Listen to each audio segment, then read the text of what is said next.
মানুষের জীবনে দুঃখ আসে স্রোতধারার মতো, কখনো উথাল পাথাল জলোচ্ছ্বাস, কখনো শান্ত বিরল প্রবাহ। এর ভাটায় আমরা হাঁপ ছেড়ে বাঁচি, মনে করি এবার বুঝি দুঃখের সাগরে নেমেছে চিরভাটা। আর জোয়ারের দিনগুলোতে আমরা ব্যাকুল হয়ে অপেক্ষা করি কখন নেমে যাবে এই দুঃখের প্লাবন, কখন মুক্তি মিলবে এই অবিরাম ভার থেকে। কিন্তু সত্যি কি দুঃখ কখনো চলে যায়, নাকি তারাও আমাদের নিঃশ্বাসের মতো, আমাদের রক্তের স্পন্দনের মতো চিরসঙ্গী? দুঃখ আসে পাতা ঝরা শীতের সন্ধ্যায়, যখন খোলা জানালা দিয়ে ঢুকে শূন্যতার শীতল স্রোত। আসে ভোরের আলো ফোটার আগে, যখন সবচেয়ে বেশি অন্ধকার লাগে চারপাশ। আসে প্রিয়জনের হাসির মাঝেও, কারণ জানি না সেই হাসি আর কতক্ষণ স্থায়ী হবে। আদতে দুঃখ তো শুধু বেদনার নাম নয়, সেটা আসে স্মৃতির গহীন কূপ থেকে, আসে ভবিষ্যতের অনিশ্চয়তা থেকে, আসে এই বর্তমানের নিখুঁত মুহূর্তটিকেও ধরে রাখতে না পারার ব্যর্থতা থেকে।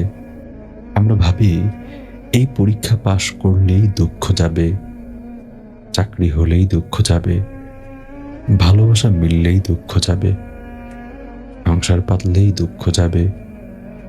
কিন্তু না, দুঃখ যায় না, সে শুধু রূপ বদলায়, নতুন মুখোশ পরে আবার আসে। কারণ দুঃখ মানুষের জন্মগত অধিকার, মানুষের চিরন্তন সঙ্গী। তবুও এই দুঃখের মধ্যেই লুকিয়ে আছে জীবন রহস্য। যে গভীর দুঃখ ভোগ করেনি, সে প্রকৃত আনন্দের স্বাদ জানে না।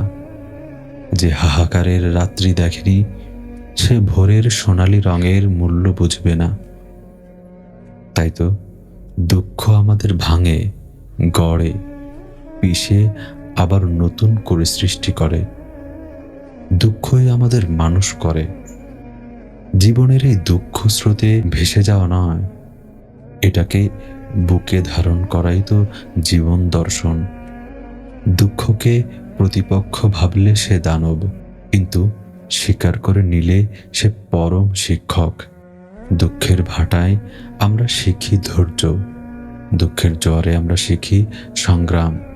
হ্যাঁ, দুঃখ কখনো চিরতরে ছুটি নেয় না, কিন্তু দুঃখের পাশাপাশি যে আনন্দের আলোক রেখা, সেটাও তো চিরন্তন।